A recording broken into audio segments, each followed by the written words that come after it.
Guys, welcome back to the another video. ఇక మీరైతే కొన్ని వీడియోలు చూస్తారు వెయిన్స్ ఎట్లా వస్తాయి అని.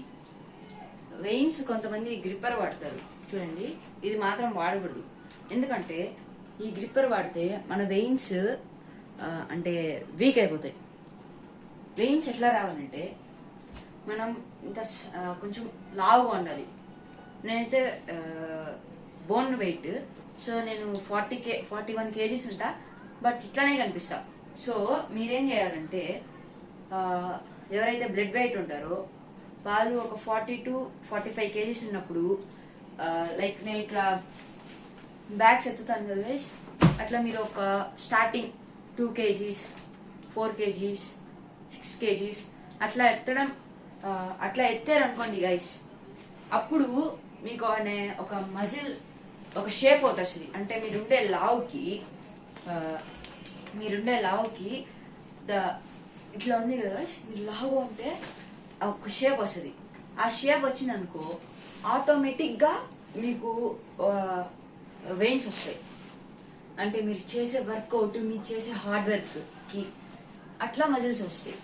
మీరు ఊరుకోమంటే ఇలాంటి గ్రిప్పర్లు వాడారు అనుకోండి, నిజంగా చెప్తున్నా గైస్, ఈ గ్రిప్పర్ అసలు రాంగ్, వాడకూడదు. దీన్ని కొంతమంది ఇట్లా ఇట్లా ఇట్లా ఇట్లా ఇట్లా అంటారు. నో, ఇది వాడకూడదు. అట్టే మీరు డంబుల్స్ ఎత్తకూడదు గైస్, చెప్తున్నా. డంబుల్స్ ఎత్తితే మీరు ఎంత ఉన్నారు అంతే ఉంటారు, ఇంకా పెరగరు. అందుకని నేను ఇలాంటి వర్కౌట్లు అన్నీ చేస్తూ ఉంటాను. కొంతమంది అడుగుతారు, మీరు దీన్ని ఇట్లానే ఎత్తుతారా అని. నేను అట్లా మాత్రం ఎత్తాను. ఒక ఎగ్జాంపుల్, ఇది ఒక ఇట్లా ఉంటుంది కదా, నేను దీన్ని ఇట్లా ఫోల్డ్ చేస్తాను.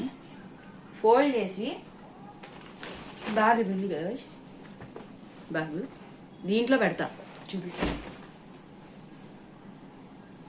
దీంట్లో పెట్టి ఇట్లా చేస్తాను, మీకు కనిపిస్తుంది. ఆ తర్వాత ఇట్లా చేస్తాను గైస్. ఇలా ఆ బ్యాగ్ వచ్చి, ఆ బ్యాగ్ గైస్ ఎంత వెయిట్ తెలుసా, అది ఒక 11 kgs ఉంటుంది. దాన్ని నేను ట్రై చేస్తున్నా హామ్ రెస్లింగ్కి, అట్లా ట్రై చేసి బాగా వర్కౌట్ చేసి నేను ఒక బాగా బిల్డ్ చేయాలనుకుంటున్నాను బాడీ. ఓకే, ఈ వీడియో కానీ మీకు నచ్చినట్లయితే please like and subscribe for more videos. ఇంకా మంచి వీడియోస్ కోసం ఎదురు చూస్తానండి. నేను మాత్రం డైలీ వీడియోస్ పెడతాను. Okay, please like and subscribe to our channel. Bye bye guys.